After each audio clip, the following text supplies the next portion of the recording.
Tonight, a landmark ruling. Johnson & Johnson will finally be held accountable for thousands of deaths and addiction. A U.S. court finds a drug maker responsible for fueling the opioid epidemic. What the decision means for other cases. The global push to save the Amazon. Canada is stepping up to fight the fires. World leaders offer cash and equipment, but will Brazil accept?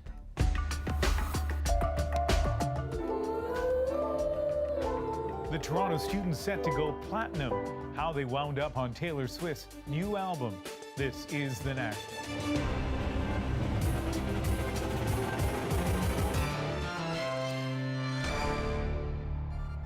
We begin with the fight for accountability in the opioid crisis, an epidemic that has claimed thousands of lives in Canada. Well, late today, an Oklahoma judge found drug maker Johnson & Johnson responsible for the state's opioid crisis and ordered the company to pay up $572 million. Kim Brunhuber now with the human cost. I think that the Fiesta Bowl jersey is my favorite one. Gail Box holds up her son Austin's football jersey, the one he wore in his last game as a University of Oklahoma linebacker.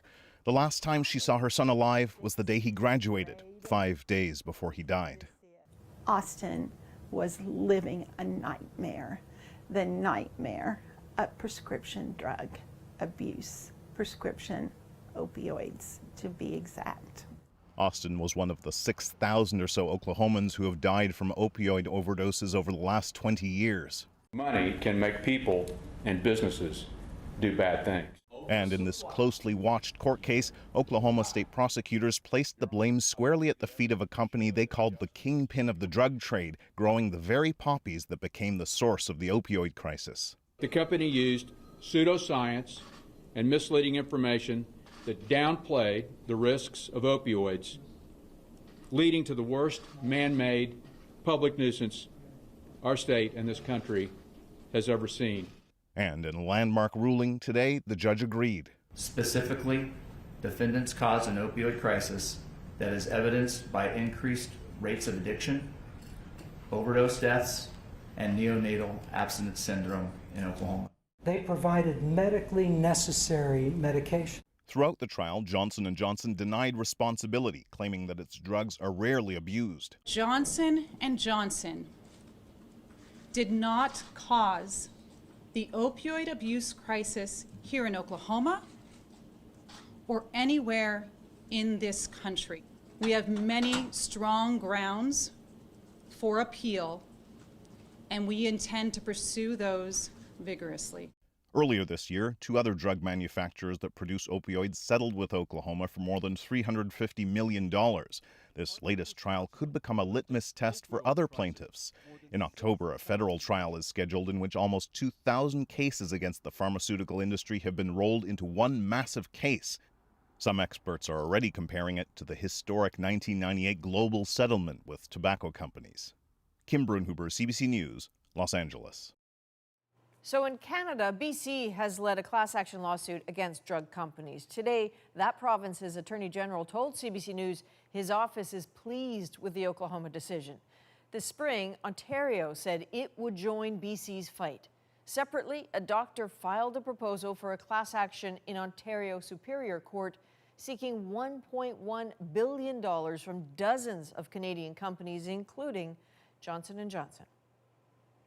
The G7 summit wrapped up today with the pledge by world leaders for tens of millions of dollars.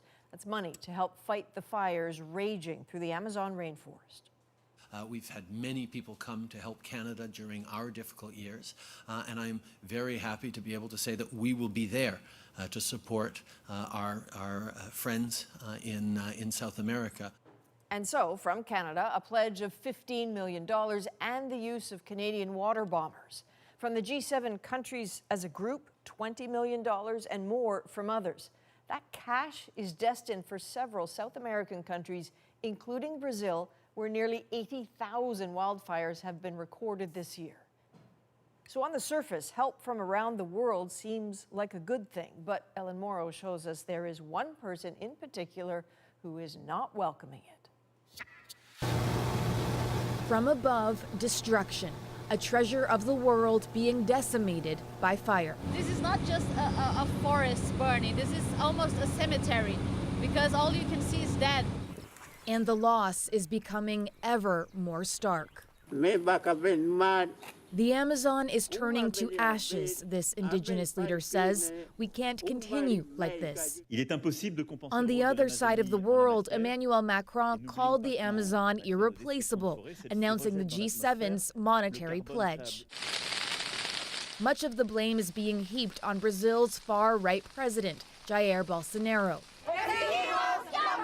Protesters say his anti-environmental rhetoric and lack of action on deforestation have fueled the fires. Today, Bolsonaro balked at the foreign aid, accusing G7 leaders of treating Brazil like a colony and asking, do you think someone helps without something in return?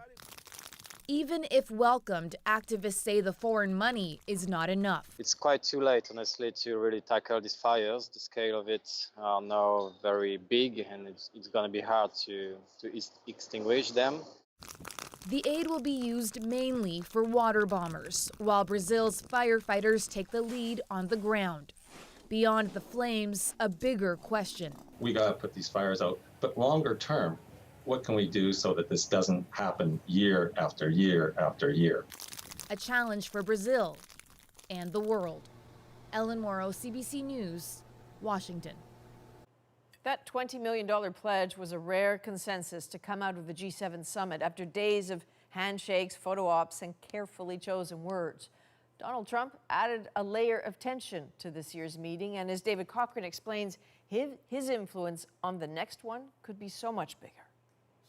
Thanks very much for being here for this session on climate and biodiversity. The G7 has just months to advance a progressive agenda focused on issues such as climate change and gender equality. We are short on time and we have a lot of things to do.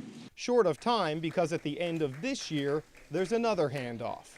The United States assumes leadership of the G7 and the priorities will change. There was tremendous unity. There was great unity. Sometimes I'd read a little bit of false reporting. I just wanted to say that we worked together, hand in hand, with President Trump. Kind words, but Trump's imprint on this summit was sizable. The normally long and expansive unanimous end of summit communique reduced to a single-page summary. Leaders did agree to work towards the creation of an international tax for tech companies who find ways to avoid taxes.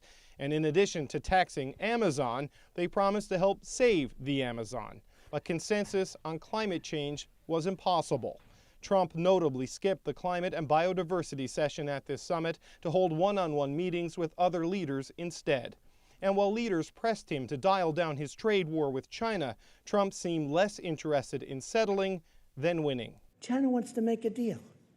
Now, whether or not we make a deal, it's got to be a great deal for us. Trade uncertainty causes economic anxiety, an issue Justin Trudeau says he raised at the summit. Around the world, hardworking, middle-class people are already having a hard time making ends meet. A topic for discussion here, an issue in the coming election at home. Trudeau used a global summit to remind Canadians he would help them out. We in Canada believe that we should put the best balance sheet in the G7 to work for the middle class. If Trudeau wins the election, he will attend next year's Trump-hosted summit, as the G7's problem child will become its president, likely bringing world leaders to Miami and the golf resort he owns there, all of it happening in the run-up to the U.S. presidential election. David Cochran, CBC News, Biarritz, France. Of course, Canada's own election is less than 2 months away, and the campaign slogans are starting to roll out, a way to brand the parties and capture the voters' attention. Katie Simpson looks at the meaning behind all those messages. Why do the rich keep on getting richer and the rest of us keep falling behind? I have a plan to lower the cost of living, to make life more affordable. Here come the direct appeals for your vote. Election ads are popping up everywhere, delivering simple slogans party leaders hope will sway the campaign in their favor. I am for moving forward for everyone. Choose Forward is the core Liberal re-election message, and it says a lot about the party's fear of a progressive vote split. Liberals need to make the election a choice between them and the Conservatives, period.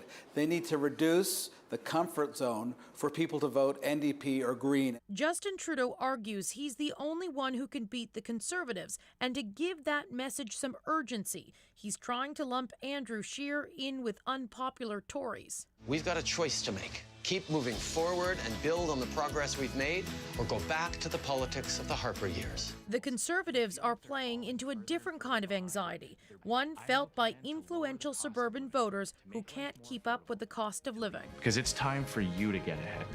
Scheer's slogan makes the case it's Trudeau's friends that are getting ahead, including major corporations such as SNC-Lavalin. It's not about grandiose promises. This is something very specific. You know, if you vote Conservative, you're going to get ahead. The official NDP slogan is due out after Labor Day, but online ads paint leader Jagmeet Singh as a traditional champion of the working class. Governments in Ottawa have been working for them, not us. Political slogans often work best when they're short and simple. Make America great again. But finding a phrase that will stick comes with risk. I don't think a slogan itself can make or break a campaign, but if you get the slogan wrong, it speaks about so many other faults in your campaign, because these things are the embodiment of a modern campaign. The only way to get a slogan to stick is through repetition. Canadians will be bombarded by ads after Labor Day. Katie Simpson, CBC News, Ottawa. Another story now about messaging and the impact it can have. Adrian, there's growing concern about advertising e-cigarettes, especially when it comes to teens. A U.S. study has found that adolescents who see those ads, specifically ones in retail stores, are twice as likely to start vaping and possibly get hooked. As Cass Russi reports, some experts point out this all sounds disturbingly familiar. We're talking state-of-the-art design in a pocket-sized fit. The ads are pervasive and slick, so no surprise that vaping marketing of e-cigarettes in stores has helped make them the most popular tobacco products among teens and young adults. There's so many ads nowadays for vaping and alternative stuff that I feel like it's a little bit unnecessary. And kids are getting into it too easily, and they're seeing the ads and then it's attracting them. These are companies that maintain they are not interested in recruiting youth. Having said that, so long as those ads remain in the stores, remain next to the candy and the Slurpee machine, I think it's difficult to take that claim seriously. Today's study shows those ads are having a dramatic effect. The fact that seeing promotional messages in stores increases the likelihood of future vaping, that's pretty much the exact same road that we went down for cigarettes and tobacco many years ago. Tobacco ads are banned in Canada and the U.S., but the rules are a lot looser for e-cigarette advertising. Researchers in this study say the unregulated e-cigarette market has contributed to its growing popularity, especially among young adults. You are in the works. A development this researcher saw coming. We did warn the government, and we said, if you allow advertising, then you're going to get a lot of uptake, and you're not looking for that. Schwartz is currently involved with a similar research in Canada that shows that after 1 year, 40% of youth and young adults who weren't vaping picked up the habit. I would say that this is urgent, given the numbers of young people who are starting to vape, and they're becoming addicted. Health Canada says it intends to introduce new measures to curb the rise in vaping by young people, some of which include more ad restrictions and limits on the display of vaping products in stores. Cass Russi, CBC News, Toronto. Here's some of the other stories we're following tonight. Amid widespread worry over ambulance response times in Nova Scotia, the province has ordered a review into the death of a man who suffered a stroke while waiting for an ambulance. David Benedict was in hospital when he died earlier this month. Doctors believe he suffered a stroke, waiting to be moved for testing. His ambulance transfer was delayed by 3 hours. People need to know what can happen to a loved one. Our healthcare in Nova Scotia is in a crisis. A separate review of ambulance wait times is now months overdue. We are prepared to take whatever measures are necessary to keep guns out of the hands of people who would commit crimes with them. The federal government stepping in to help Ontario fight illegal guns and gangs. Ottawa has announced $54 million in funding over 3 years. The announcement follows another violent weekend in Toronto, highlighted by a gun battle in the city's north end where 30 shots were fired. There have been 285 shootings in Toronto this year, on pace to exceed last year's record of 428. And police in Mexico say they are investigating the death of a 62-year-old Quebec man in Cancun as a homicide. Daniel Lavoie once served as an honorary consul in Mexico. He retired in the resort city of Cancun. His body reportedly discovered by a friend who hadn't been able to reach him for some time. Mexican authorities say there were definite signs of violence, but they're not discussing a motive. Global Affairs Canada says it's offering consular support to his family. We have new insight into a Winnipeg police investigation that turned the tables on a mother and son who they said were victims of hate. They went from being objects of public sympathy to defendants in a criminal case. In this CBC News investigation, Caroline Bargout shows us the crucial evidence that cast doubt on their version of events. This was the first time Oksana Barrett and her son Maxim had gone back into her restaurant since the night she said she'd been attacked and left unconscious on the floor. Her business trashed and spray painted with anti-Semitic graffiti. I'm sorry, I was in it. It's okay. I was in it, Pamela. Oksana claimed she had been alone in the restaurant when an intruder came in, grabbed her by the neck from behind and caused her to faint. Public sympathy was swift. People made online donations. Days later, Winnipeg police accused the supposed victims of staging the hate crime. I am hugely disappointed and frankly angry that this family has used hate and racism in such a disingenuous way.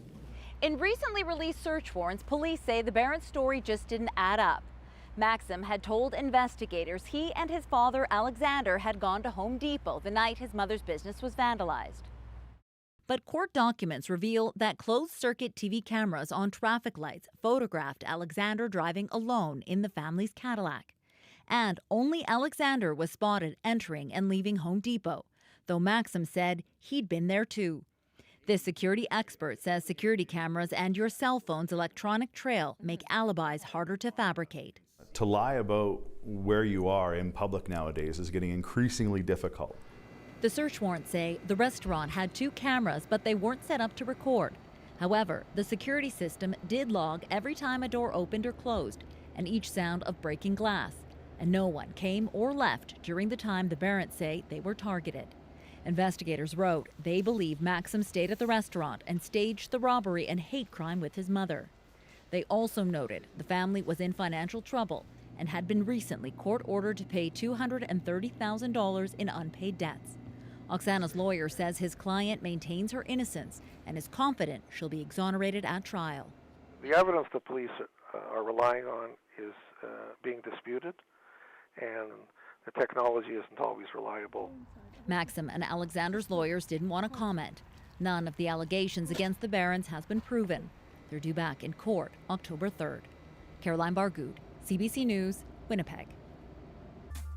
Ahead tonight, the plan to relocate one of the biggest capital cities in the world. First, though, Taylor Swift's surprise Canadian collaboration.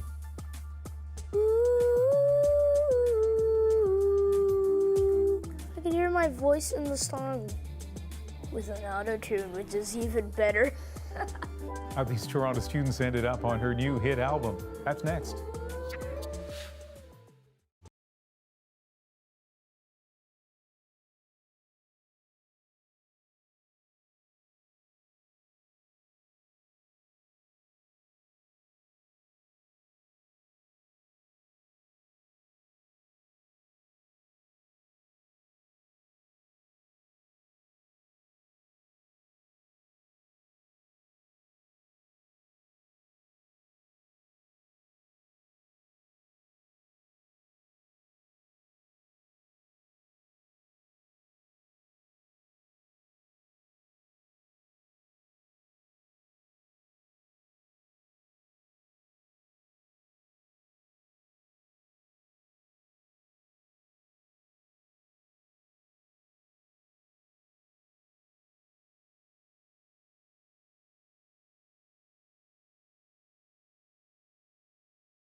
Taylor Swift has done it again. Her 7th studio album was released on Friday, and it's already breaking records. Within 24 hours, Lover became the top-selling album of the year in the U.S. and had the biggest debut in the history of Amazon Music. Swift's success is being celebrated by a Toronto music school. They sang backup and played instruments for the track It's Nice to Have a Friend, and they didn't do it for free. Shannon Martin now on how the collaboration came about. 1, 2, 3, 4.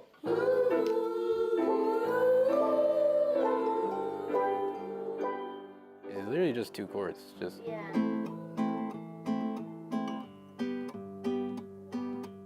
Compositions were supposed to be used by big artists, but I didn't really expect it to be like so quickly or someone like with such a big name. And it doesn't get any bigger than Taylor Swift. School bell rings, walk me home, sidewalk chalk, covered in snow. The superstar's latest single now features the talent of the Regent Park School of Music. I can hear my voice in the song with an auto-tune, which is even better.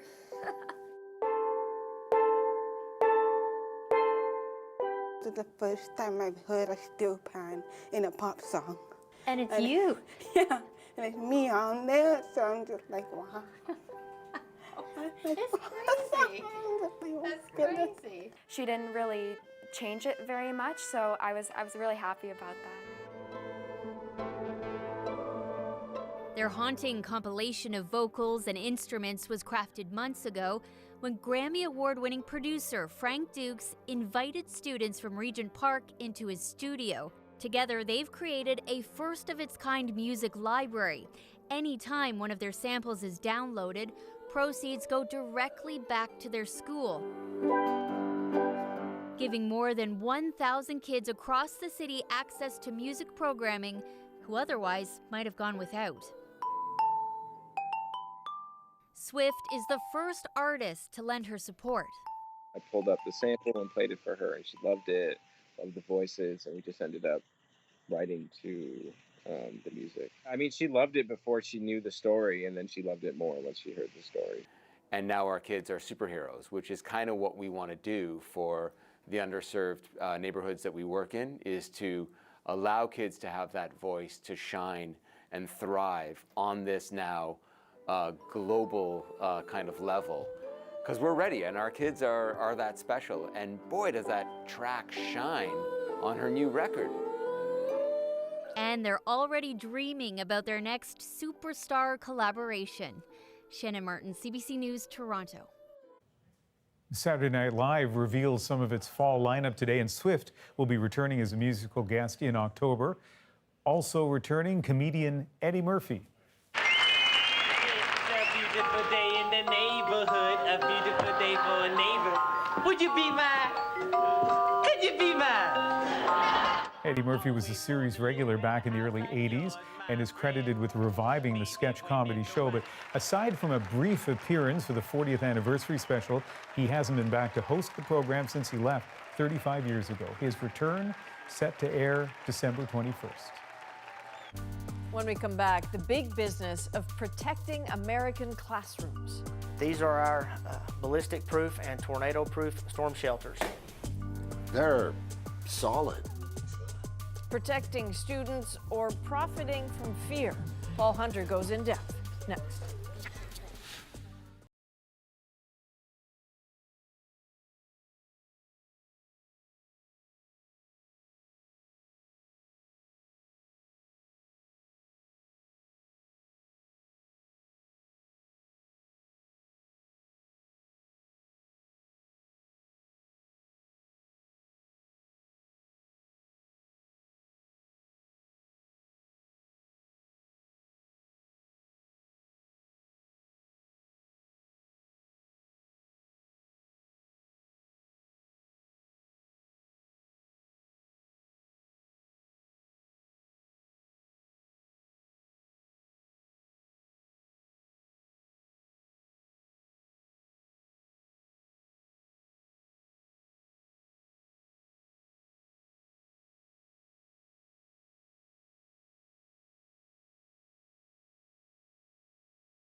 new school year is just around the corner, a time to send kids back to class with all the essential supplies. And in the U.S., for some, that now includes armor-plated protection.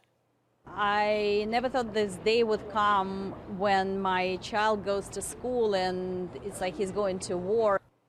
Bulletproof backpacks and hoodies are flying off of store shelves. Parents shocked by recent mass shootings in Dayton and El Paso are forking out up to $500 US for any extra chance to keep their kids safe. According to one database that tracks school shootings, there have been almost 60 separate incidents of gunfire on U.S. school grounds this year alone, resulting in 10 deaths and dozens of injuries. Fed up of waiting for politicians to act, educators are taking safety into their own hands, spawning a multi-billion-dollar industry all of its own. Heading into summer, our Paul Hunter gave us a close-up look at what's on offer. On a rainy morning in the small town of Hilton, Oklahoma, just north of the Texas border, summer school. Penny went around 8 times without stopping. And a lesson that has nothing to do with reading or writing, but everything to do with that heavy-duty blue and white box sitting at the back of the class. Code blue, code blue. To be clear, it's just a drill. There's no emergency this time. Their school is in a county where tornadoes tend to strike. The shelter is to protect against that, but by design, it's also to protect against that other ever-growing worry in all American schools, mass shootings. School Superintendent Terry Shaw heard about the shelters from an old schoolmate. He gave us a video showing how he put it to the test. That's him stepping inside, along with the Utah man who designed it, while outside, they let her rip. It worked so well, Shaw bought 7 of them at $30,000 apiece. He loves them and gave us a look up close. These are our ballistic-proof and tornado-proof storm shelters. They're solid. Yes. There's room for more than 30 students, and they come complete with cameras on the outside, monitors on the inside, a ventilation system, and peace of mind for everyone. Well, the feedback's been wonderful from parents. It's that sense of security knowing that their kids are safe at school. If that inevitable event happens where a bad guy's on campus, we've already taken care of that. We've already put in the work to help protect as many kids as possible. I am a teacher at Columbine High School. There is a student here with a gun. Don't kid yourself. School shootings in the U.S. remain statistically rare. Community Hook School, I think there's somebody shooting in here. But the particular horror of young people under fire has left countless parents in this country eager for anything to ensure their kids' safety. A lot of blood, please help. With gun laws here deemed unlikely to change anytime soon, and with mental health issues a separate focus, American schools are fortifying themselves. The school security industry in this country is now worth some $3 billion a year.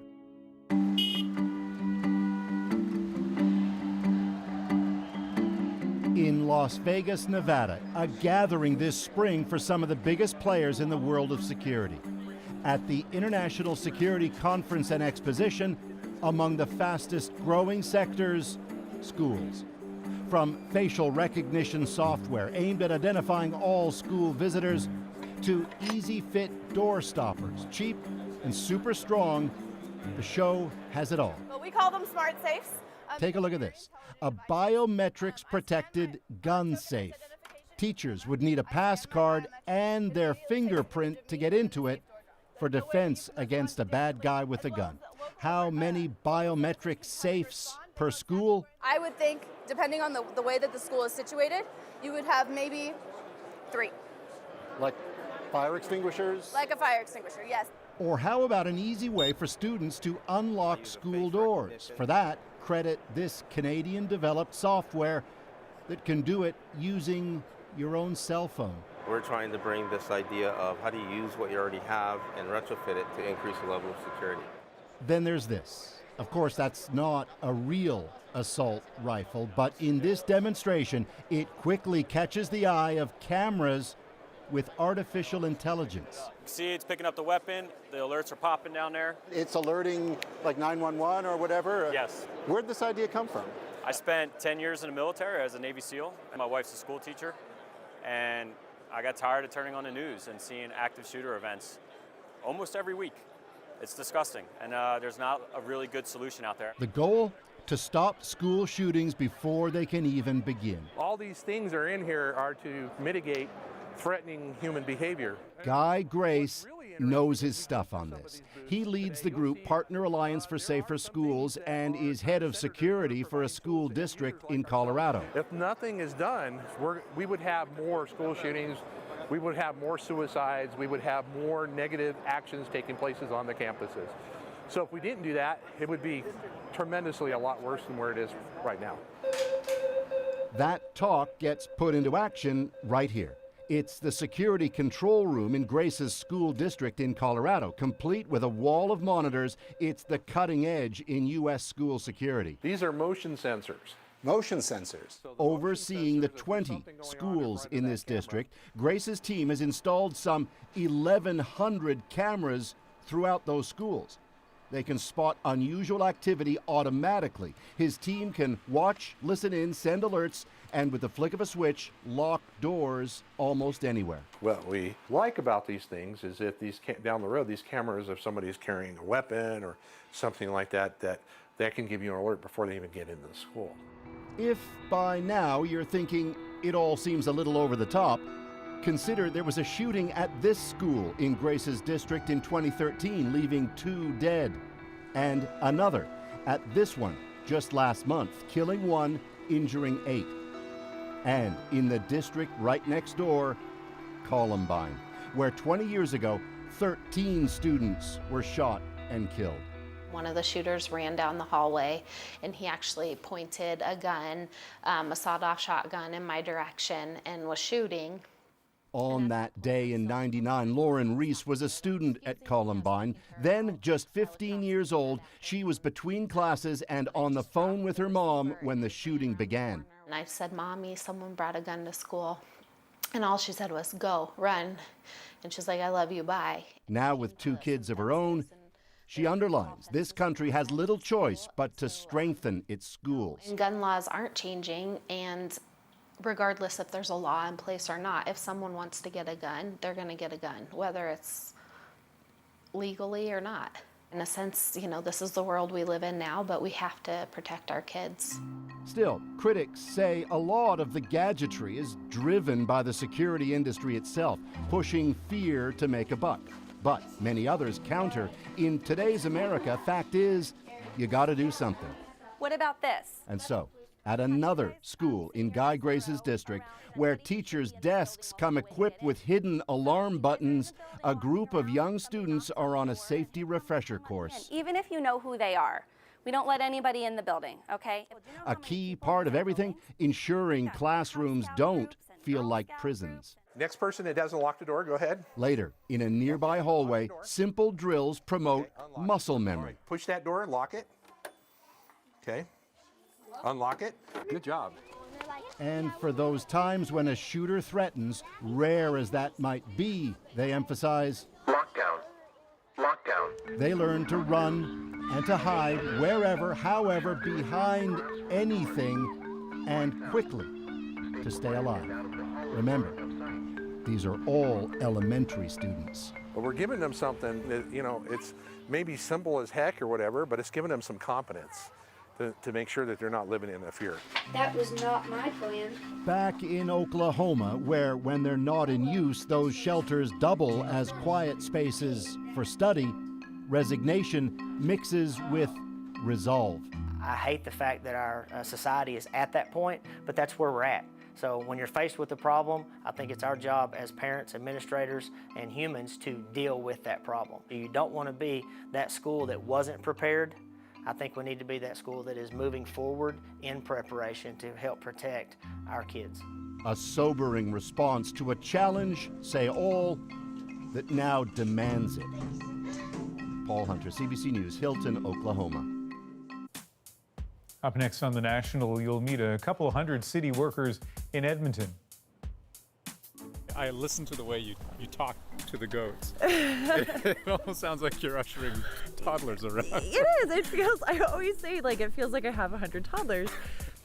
We'll revisit a unique fix to a perennial problem next. But first, in case you missed it, after decades of pondering the move, it's now official. Indonesia's capital is moving. Jakarta is teeming with people and traffic and problems. It's a financial, political, and trade hub that's home to 10 million residents, 30 million if you count the greater metropolitan area.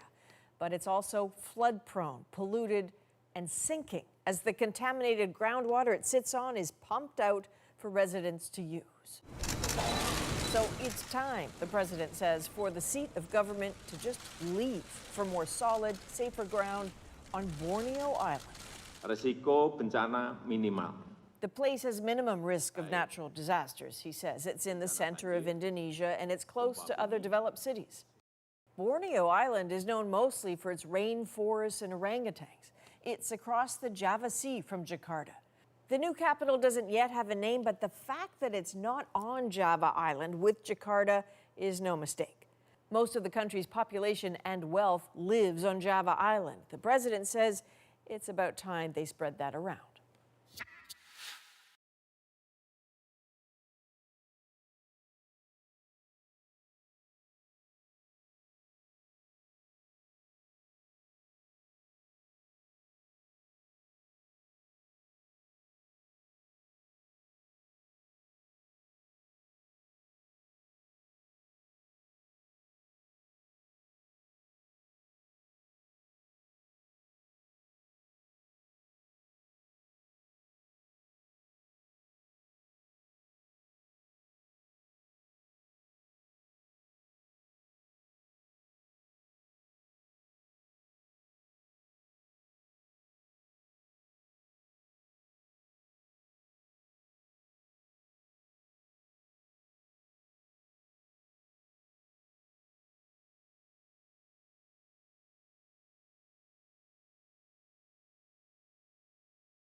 I'm Jamie Poisson, and tomorrow on CBC's daily news podcast Front Burner, as G7 leaders pledge to help fight the fires in the Amazon rainforest, we talk to a reporter who witnessed them up close.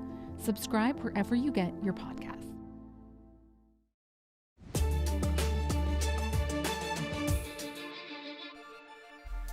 We're watching developing stories tonight, including the case of Harvey Weinstein, who was back in court today facing a new sexual assault charge. How are you feeling today, sir? Really good. The former Hollywood producer entering a plea of not guilty. The new indictment will allow jurors to hear from The Sopranos actor Annabella Sciorra, who says Weinstein raped her in 1993. He's pleaded not guilty to 5 earlier charges, including rape and predatory sexual assault. Vehicles were washed away by gushing water in the streets of Madrid today. Heavy rains combined with hail to create chaos in the Spanish capital. Serious flooding, shutting down transit, closing highways, and damaging dozens of homes and businesses. No word yet on injuries. And residents in Barbados work to shore up buildings and stock up on supplies as Tropical Storm Dorian bears down on the small Caribbean island. The storm is gathering strength as it moves across the Atlantic and could turn into a hurricane in the coming days. It would affect several Caribbean islands, including Puerto Rico, where residents are still grappling with the devastation left by Hurricane Maria 2 years ago. If you have a garden, you know just how tough it can be to keep the weeds at bay, especially in the summertime. In Edmonton, city officials have swapped herbicide and mowers for a more natural approach, a herd of goats. The bleat and eat weed whackers are the key figures in a pilot project to control noxious plants in a local park. Late last fall, our Andrew Chang went to see them at work.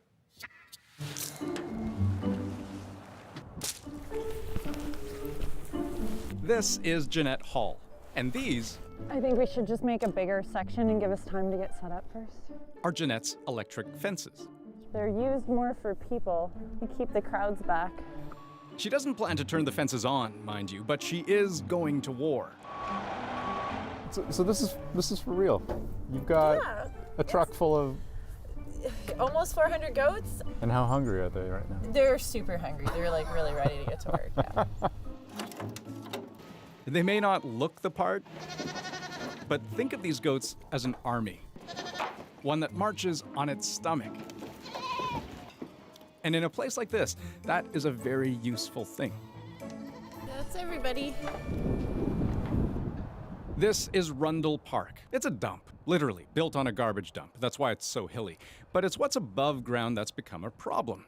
You see, the park's been invaded by yellow toadflax, Canadian thistle, common tansy, and don't even get Jeanette started on leafy spurge. Once you crack that open, see that milky sap that just came out there? Yeah. So that is actually an irritant to skin. These noxious weeds are everywhere, and they're choking out the natural plant life. They're toxic to most animals, too.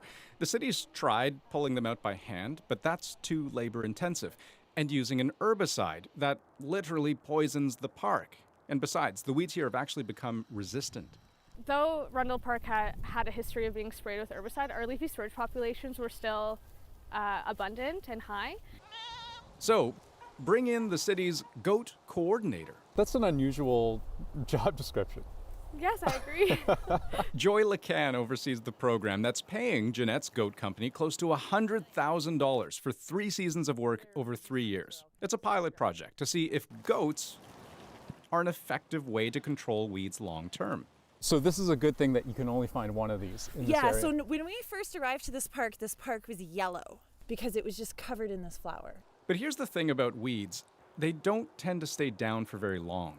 Doesn't it just grow back after the goats eat it? Yeah, we want to actually see it come back with a vengeance. That means we've stressed it, so it's trying really hard to reproduce. And the more it does that, the more starved out it gets. Yeah, I'm starving the root. I'm depleting the root, the sugar stores in the root base.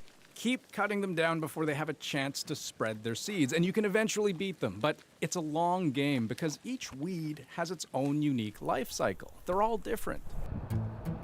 I'm watching the group at the top. I don't want them touching those saplings that were newly planted, so I'll give them a command get back, lie down.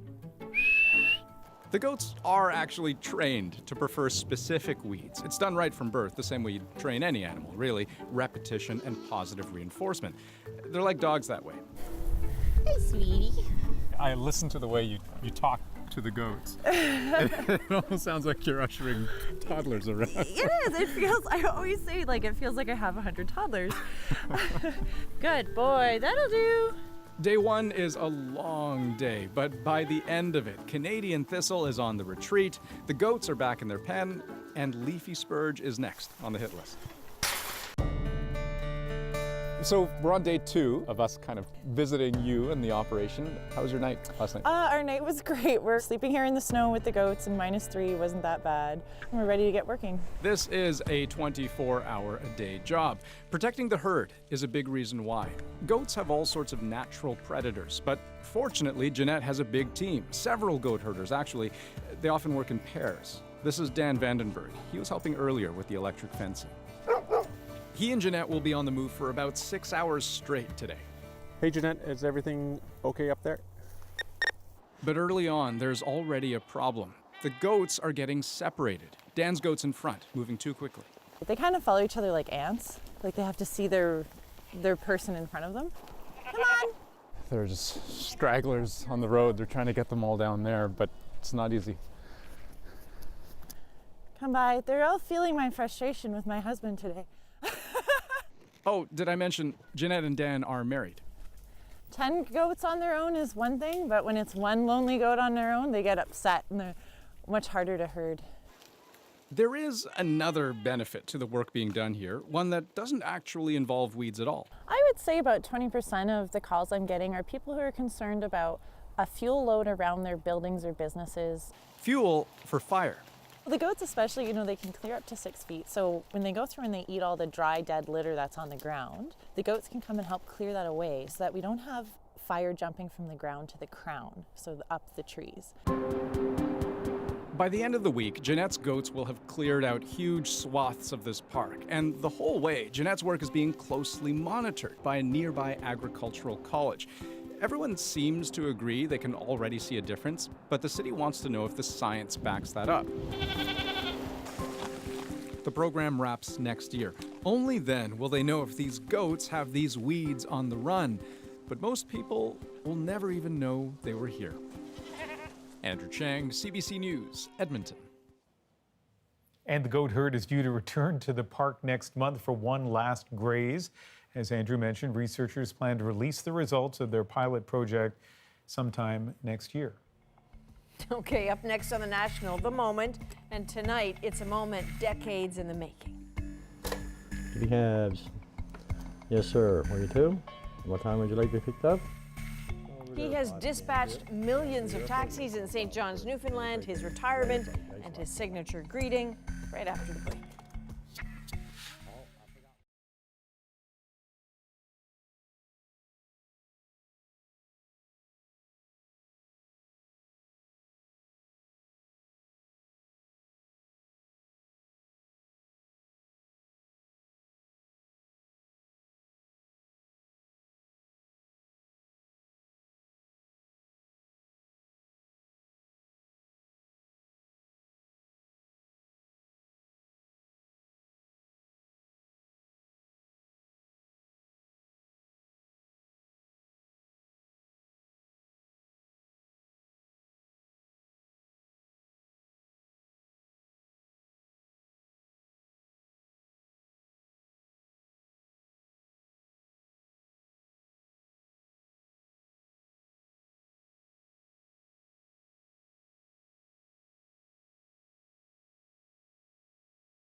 If you've been in St. John's, Newfoundland, and you've called a cab, there's a very good chance you've had a chat with Rodney Dunn. That is because Rodney has been answering the phone at Jiffy Cabs for nearly 40 years, and he's been doing it with his own sort of signature salutation. But this weekend, he finished his final shift dispatching the taxis. His retirement is tonight's moment. Jiffy Cabs. Yes, sir. Where you to? What time would you like to be picked up? I put that number at about 11.7 million calls that he's taken where he's said Jiffy Cabs, Jiffy Cabs, Jiffy Cabs. You're going to the airport? Yes, no problem, sir. The main issue with me is looking after the customers. As the customers gets looked after all the time, that's the main thing. I think it's ingrained here in the province now that it's just part of Newfoundland and Labrador folklore. Thanks for all the years and years of dispatching cabs to us. People calls up and says, well, I'm only going around the corner, sorry for calling you. I says, I'm glad you called us because you're keeping me in a job. Oh. Excuse me. Oof, I don't know where that came from. Congratulations on your retirement. I love that guy. So Rodney, if you do the math, apparently he thinks he took maybe 900 calls every single day. People are moving around a lot in St. John's. Also, he comes by this honestly. His father drove, as did his grandfather driving a cab. And this is only kind of a quasi-retirement. He's hanging up, I guess, the microphone or the phone or something, but he's still going to drive 2 days a week. He says, listen, he's not going to, you can't call him especially as a driver. It's going to be a bit of a lottery if you want to have the most famous former dispatcher. But you know, Adrian, I was also thinking, this is such a great community story. And across the country, there are store clerks and crossing guards and coffee makers that just, you know, are celebrities in their community. So maybe people should tweet us about them and they can have their own moment. You bet. That is The National for August 26th. Good night. Good night.